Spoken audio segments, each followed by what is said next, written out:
Vamos a continuar hablando del peronismo, pero ahora ya cerrando, porque lo que nos queda hablar es el ámbito económico. Y en este caso vamos a hablar del texto de Gerchunov y Antúnez, el cual es denominado De la bonanza peronista a la crisis del desarrollo. Este texto se caracteriza porque divide el periodo 1946-1955, o sea el primer y el segundo gobierno peronista, en tres subperiodos.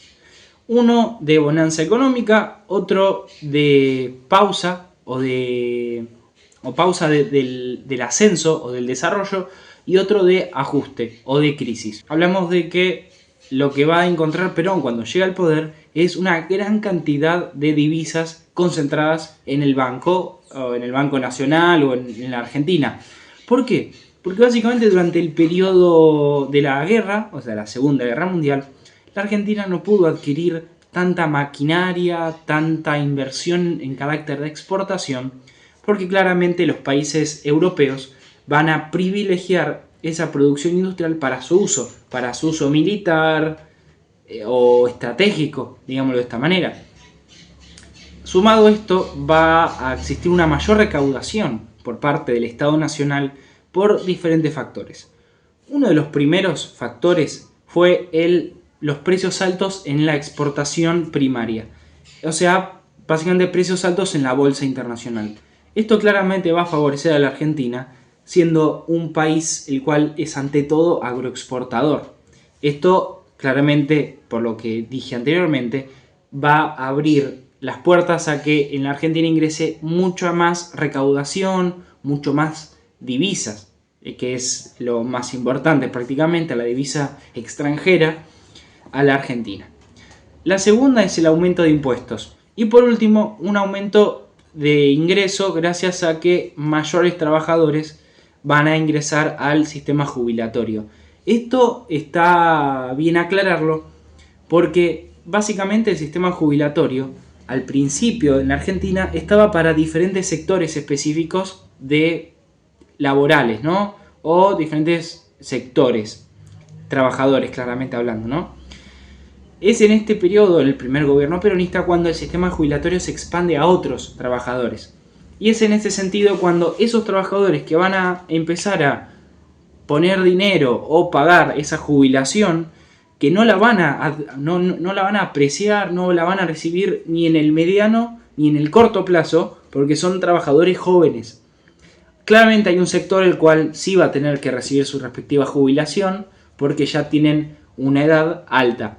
Pero claramente ese sector que percibía jubilaciones era bastante minoritario en comparación a los que aportaban al sistema jubilatorio individualmente hablando y no lo percibían en el momento porque eran jóvenes. Entonces esto también significa una mayor recaudación para el Estado argentino.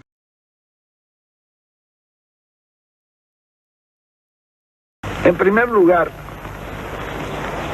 Estados Unidos e Inglaterra, de quienes nosotros éramos deudores de 3.500 millones de dólares, en partes proporcionales, nos debían Inglaterra 800 millones de dólares de los abastecimientos de guerra y Estados Unidos 700, lo cual sumaba 1.500 millones de dólares. Bueno, lo primero que se nos ocurrió era cobrar. Muy bien. Hicimos las gestiones para cobrar. El presidente del Consejo Económico habló con que era Miguel Miranda, habló con los embajadores. Y cuando él habló de cobrar, me decía que se habían reído los dos embajadores. Le contestaron que estaban cambiando la industria de guerra en industria de paz y esa transformación les llevaría 2 años. De manera que la posibilidad de cobrar esos 1.500 millones de dólares que nos debían, había que postergarlos durante 2 años. A lo cabo de los cuales nos empezarían a pagar con bienes de capital, es decir, maquinaria, vehículos, etc. Pero nosotros habíamos estudiado ese problema muy bien en el Consejo Nacional de Posguerra. El Consejo Nacional de Posguerra se llamó así porque nosotros estudiamos la forma en que íbamos a evitar que nos hicieran pagar la Segunda Guerra como nos habían hecho pagar la Primera. Esta era la primera maniobra, lo de pagar con bienes de capital después de 2 años.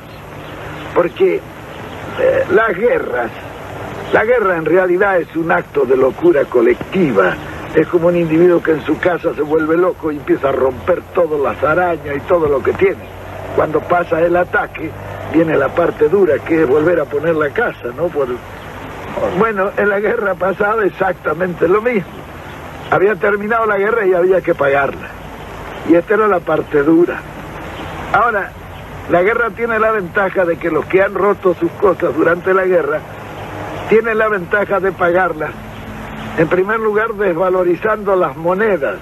Así las deudas que tienen pierden una gran parte de su importancia. Yo recuerdo que Inglaterra en el año 48, por decreto, bajó el 30% el valor de la libra. Comenzaban a pagar la guerra. Pero cuando las monedas caen, cuando las monedas bajan en su valor, los bienes de capital suben en forma inversamente proporcional. De manera que en esa revalorización de manufacturas es con lo que nos iban a pagar en bienes de capital. En consecuencia nos robaban con la moneda y nos robaban con los precios y al final nos pagarían el 15 o el 20% del total de la deuda. Claro, como veíamos claro eso porque lo habíamos estudiado, llamamos a los embajadores y dijimos, no señores, esto no puede ser así. Nosotros tenemos una deuda de 3.500 millones de dólares que queremos repatriar, entonces comiencen ustedes por rebajarnos de esa deuda los 1.500 que nos deben. Esto dicho así en conjunto, claro, esto eran gestiones individuales con los embajadores. Lo curioso era que no querían cobrar. Claro, no se querían perder el negocio. Es una cosa natural. Bueno, al final se les dijo, bueno señores, si ustedes no quieren cobrar, allá ustedes. Nosotros ya lo descontamos y lo damos por pago. Si ustedes no lo quieren cobrar, ya es cuestión de ustedes. Bueno, al final cobrar. Nosotros ya bajamos la deuda externa que nos llevaba 600 millones de dólares, bajamos a casi la mitad. Y en consecuencia la amortización e intereses bajó en una proporción semejante. Cuando en 1955 cayó el gobierno justicialista, el Estado económico que lo había recibido con 3.500 millones de deuda externa, de dólares, de deuda externa, lo dejó por primera vez sin deuda externa. Nosotros habíamos repatriado totalmente la deuda. Y entre esas repatriaciones de la deuda, yo recuerdo que pagamos las últimas entregas del empréstito Baring Brothers, que consistió en 1 millón de libras. Y cuando pagamos nosotros la última entrega, se habían pagado por ese 1 millón de libras 12 millones de libras. Así eran todos los... ¿Cuándo se había firmado ese empréstito? En la época de Rivadavia. Y yo recuerdo que en la primera concentración que hubo en la Plaza de Mayo, yo dije que me cortaría la mano antes de firmar un empréstito. Es de esta manera como podemos determinar este primer subperiodo en un periodo de bonanza económica. Además, esta recaudación o esta bonanza económica va a provocar en consecuencia de que el Estado puede invertir en muchas más cosas que antes no podía o no se tenía en mente. Y es así como se instaura el primer plan quinquenal. Y entonces nos fue posible formar una gran masa de inversión, mediante la cual lanzamos el primer plan quinquenal.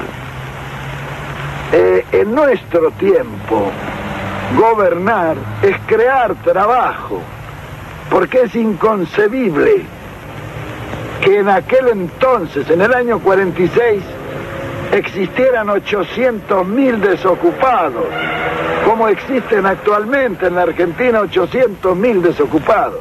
¿Cómo puede explicarse que en un país que está todo por hacerse haya 800.000 personas que no pueden trabajar? Cuando llegó el momento, lanzamos el primer plan quinquenal, que eran 76.000 obras.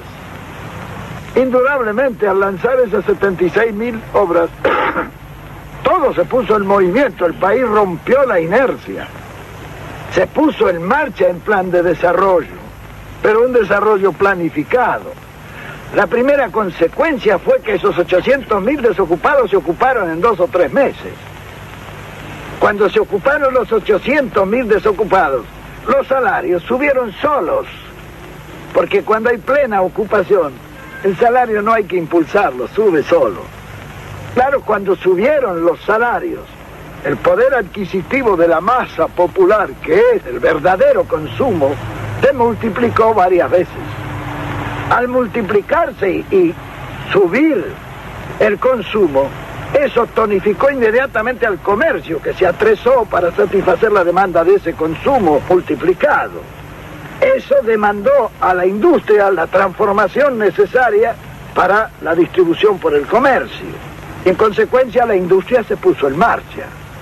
Y todo el mundo comenzó a pensar en el desarrollo industrial, porque no es cuestión de hablar de un desarrollo siempre teóricamente y en los papeles. El desarrollo es como el apetito que viene comiendo, hay que empezar a hacer. Entonces, pero hay que crear las condiciones de que eso sea un proceso fatalmente provocado por otro proceso al cual está encadenado.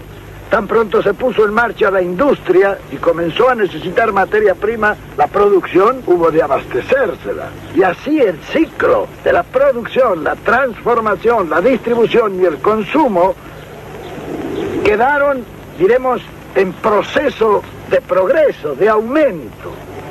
Naturalmente que la habilidad nuestra no fue otra que mantener esos 4 factores del ciclo económico bien nivelados y armónicamente promovidos. Y cuando se mantiene el equilibrio en ese ciclo económico y se desarrolla el trabajo, nos permitió pasar de una economía de miseria a una economía de abundancia. Algunos dicen que nosotros tuvimos una situación privilegiada de posguerra. No, mentira. Todo lo que nosotros hicimos fue lo que creó 10 años de abundancia y 10 años de felicidad para el pueblo argentino. Que, bueno, los planes quinquenales van a ser la forma de organizar la economía según Perón.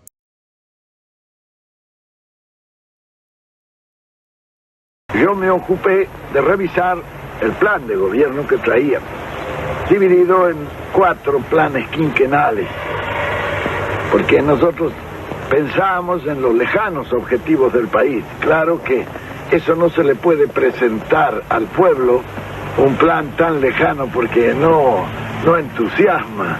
En cambio, se le hacían objetivos intermedios y se hacía por avance por tramos, con objetivos intermedios, y entonces se podía cristalizar una cosa más objetiva y más real en la exposición de las aspiraciones del gobierno. En este primer plan quinquenal se va a instaurar el IAPI.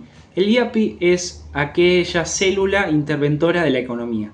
¿Por qué? Porque ante todo, los primeros 2 gobiernos peronistas van a tener un enfoque más que nada interventor del Estado en la economía. No es que va a dejar que el mercado haga lo que quiera, sino que va a tener un enfoque bien de intervención, lo cual un poco es una continuidad con el periodo anterior, o sea, el periodo 30-43, cuando se instauran controles del cambio, etc., que eso ya haré un video.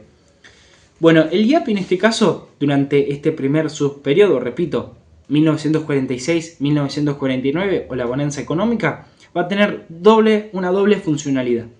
Por un lado, va a comprar barato y va a vender caro al agro.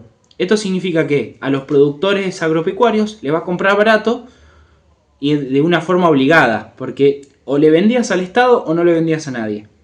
Le va a vender barato y va a vender caro, ¿por qué? Porque los precios internacionales estaban superiores y estaban muy altos. Y a la vez, y esto es algo también a destacar importante, es que va a favorecer durante este primer subperiodo a la industria con créditos. Estos créditos habilitaban a que diferentes industrias, ya sean industrias grandes, medianas o que iban surgiendo, puedan adquirir nueva maquinaria, nuevos objetos, mayor empleados, por ejemplo. Todo esto para favorecer a un impulso industrialista, que bueno, claramente el peronismo es lo más industrialista que uno puede tener en la Argentina, por lejos, en lo que a mí respecta, ¿no? Siendo esto una continuidad y en un contexto en el cual sucede este impulso industrial de los 30, los 40, los 50. Y además, que esto, bueno, un poco lo dejé entrever, el IAPI va a eliminar el contacto directo entre el productor y el comprador. Es de esta manera como el IAPI va a monopolizar el sistema de importación y de exportación. Ambos mercados los va a monopolizar el Estado. Además, se va a instaurar un aumento salarial, el cual, ante todo, busca una mayor capacidad de compra o de participación en el mercado interno de los trabajadores. Esto va todo de la mano ya. Como había dicho en un video anterior, lo que se buscaba es un enfoque mercadointernista, con el fin de que haya un mayor consumo de estos sectores populares o estos sectores trabajadores. Además de esto, va a existir la mayor compra de manufacturas, en especial para la industria, como bien dije anteriormente, y más que nada también porque durante mucho tiempo, o sea, durante toda la Segunda Guerra Mundial casi, la Argentina no compró importaciones. También algo importante, y va muy de la mano con el enfoque de la mayor recaudación y la mayor capacidad monetaria que tenía el país, o son, mejor dicho, las nacionalizaciones.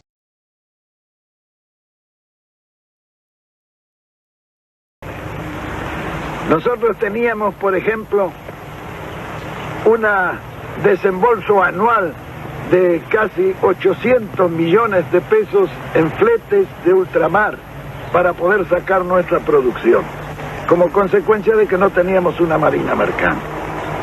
Entonces, yo hablé inmediatamente con Alberto Odero, que era el mejor armador que ha habido en la República Argentina, y le dije: vea, don Alberto, hay que hacer este asunto porque estos 800 millones de pesos deben quedar en la Argentina si transportamos en barcos argentinos.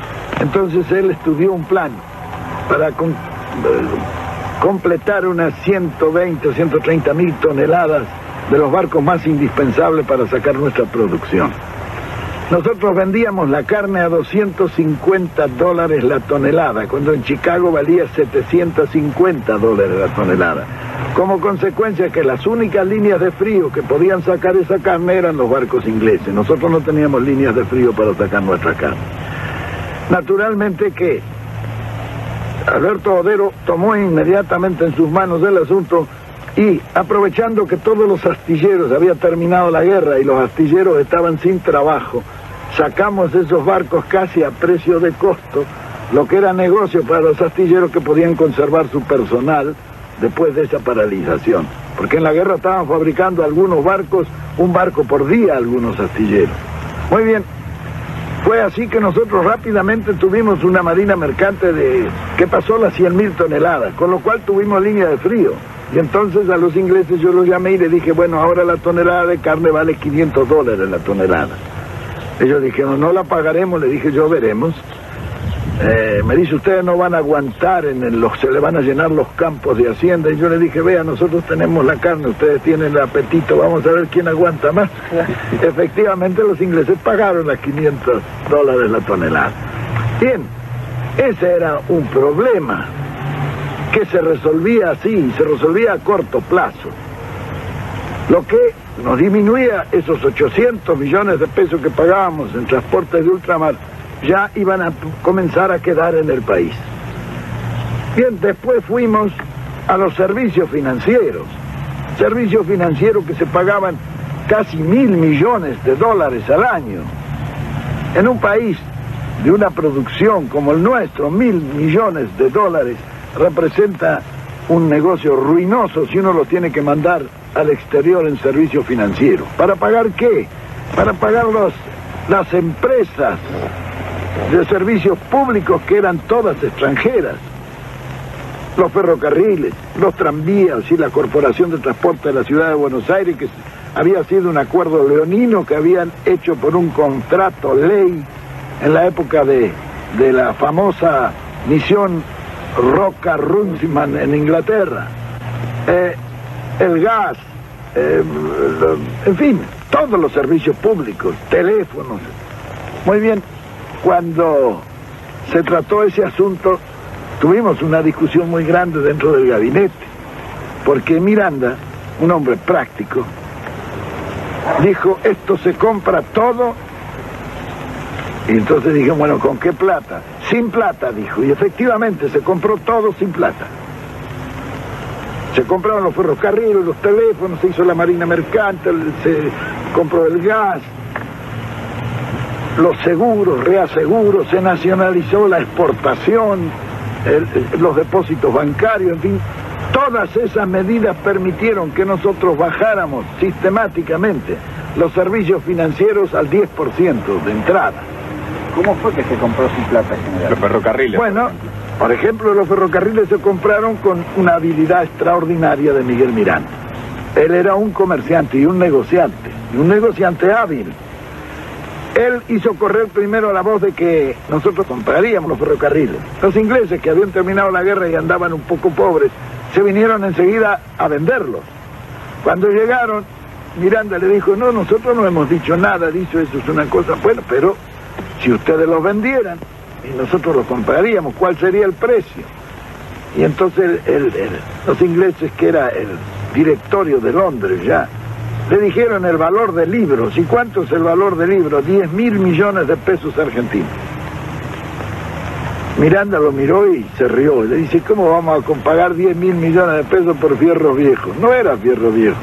Estaban funcionando cerca de 50 y tantos mil kilómetros de vía con estaciones y en muchas partes una legua a cada lado, que era lo que le habían dado en la concesión inicial.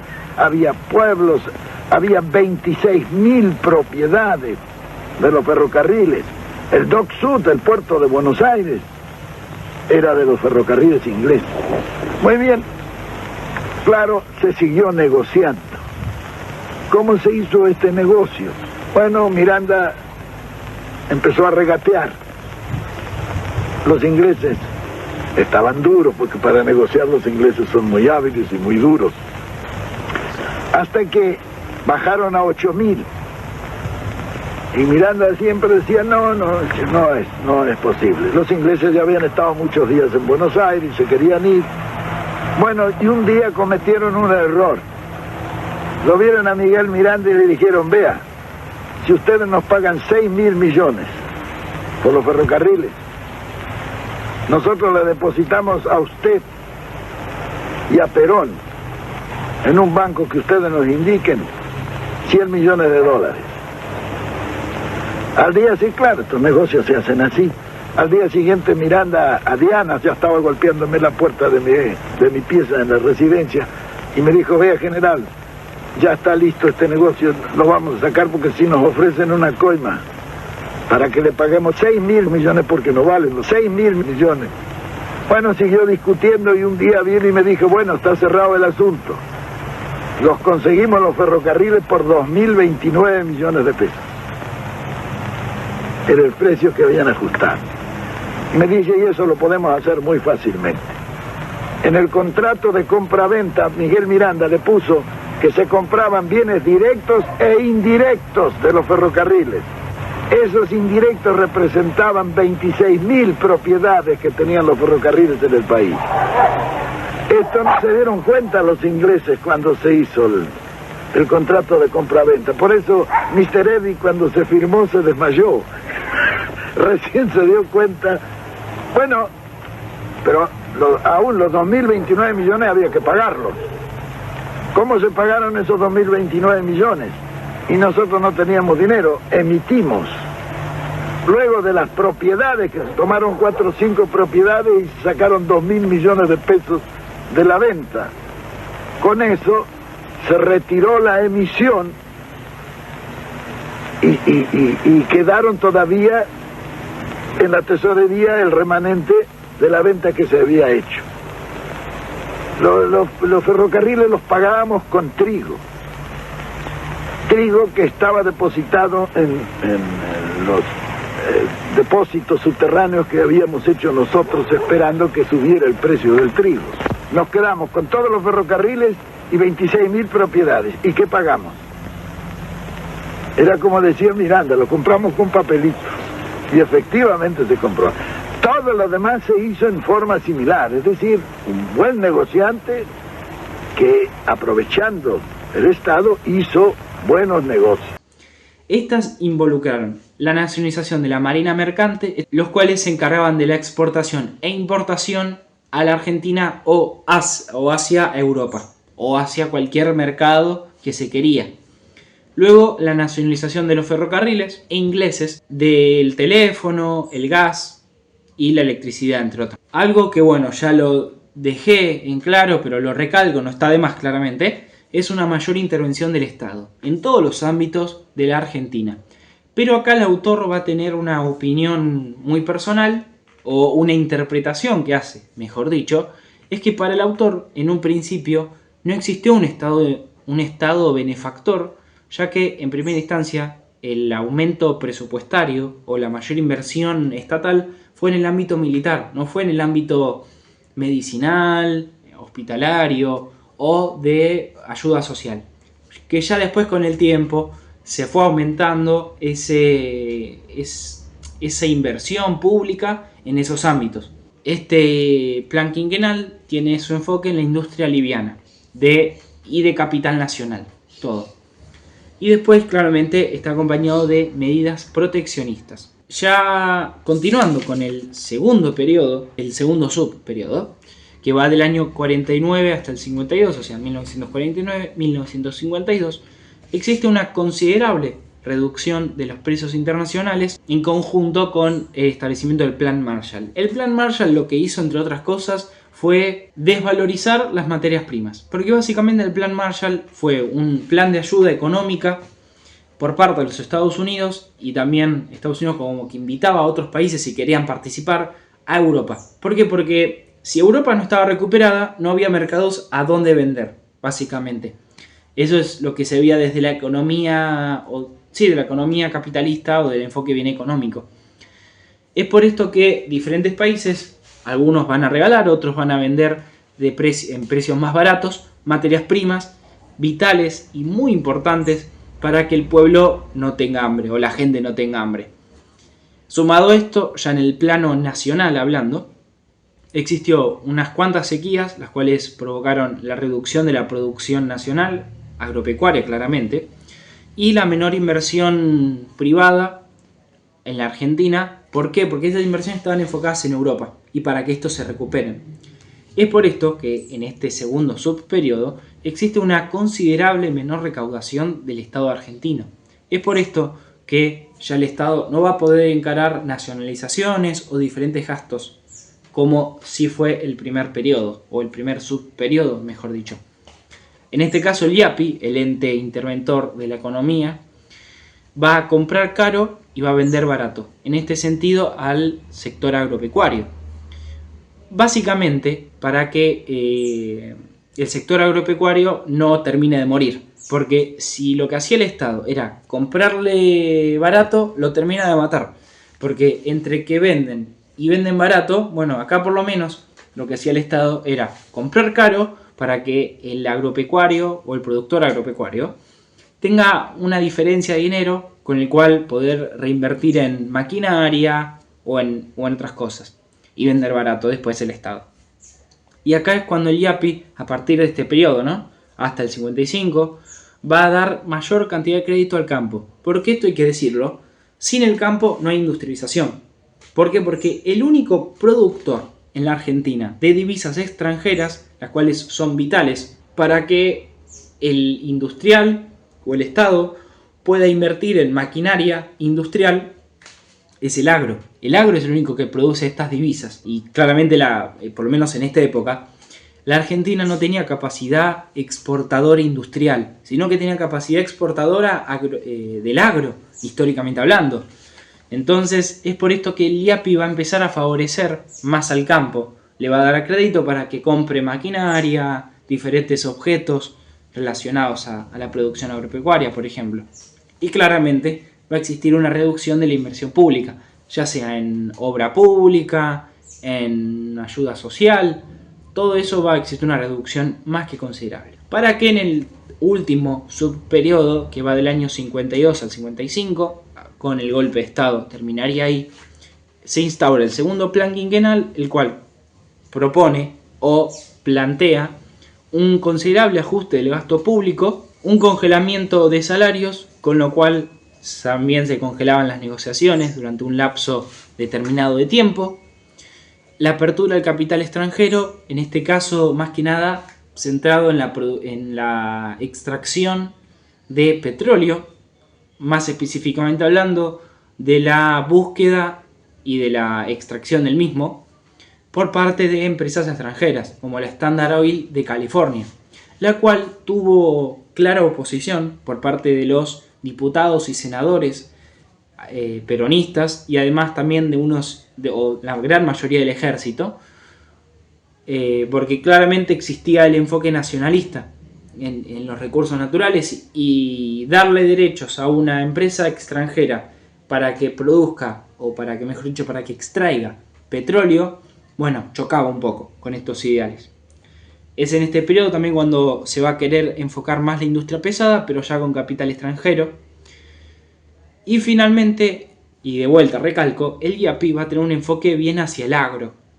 Se va a favorecer más que nada al agro, como sector que estaba golpeado y el sector que definitivamente daba las divisas para que el Estado argentino pueda adquirir productos industriales o maquinaria. Bueno, ahora voy a mostrar dos recursos, unas son las imágenes y otras son citas, como lo hice en el anterior video. Vamos a arrancar con las imágenes, me parecen más interesantes, que bueno, acá la revista esta que yo la vengo utilizando hace rato, es esta, denomina la imagen La Nueva Economía y dice así: el gobierno justicialista anunció los derechos del trabajador, lanzó el primer plan quinquenal y proclamó la independencia económica en el año 47. Las medidas repercutieron en una mayor actividad industrial y bueno, acá cuando se muestra la imagen de la fábrica Bolsalona, que bueno, si no me equivoco es una industria textil, si no me equivoco. Que bueno, acá va a estar la imagen. Bueno, ahí se ven, bueno, esta es una operadora con una máquina textil y estos son todos hilos. Es una forma de producir, bueno, es una forma de producción textil. Y acá hay otra que, bueno, para mí es muy característica del periodo y en especial de la producción industrial pesada, casi diría yo, que es el justicialista. El justicialista fue un auto producido durante el primer y el segundo gobierno peronista, el cual, bueno, tiene el característico nombre justicialista y de hecho tenía en la parte de adelante, en el capó, el logo justicialista, o del justicialismo, o del partido. Y dice así, bueno, la foto es denominada el justicialista del año 52, y dice así: Industria Aeronáutica y Mecánica del Estado, la IAME, produjo este vehículo desde el 52 en Córdoba. Era un hito del desarrollo industrial de la época. Y bueno, acá dice el fotógrafo: Abras trabajaba para la Subsecretaría de Prensa y Difusión. Que bueno, también esa subsecretaría era muy importante por el tema de la propaganda, ¿no? Bueno, y acá voy a mostrar la imagen. Bueno, ahí se ven los autos, todos los justicialistas, que bueno, hay algunos que están en venta todavía, hay alguno que otro en el Museo del Automóvil, no sé si está en el ACA o en el Automóvil Club Argentino, o no sé si en otro lado, pero ahí se ven todos los justicialistas producidos de manera nacional acá en la Argentina. Bueno, y acá vamos con la cita, acá, que bueno, proviene de este libro, el cual, bueno, lo repito, no está de más, compila diferentes, bueno, citas, textos, documentos de la Argentina, en este caso del periodo 1870 hasta 1955.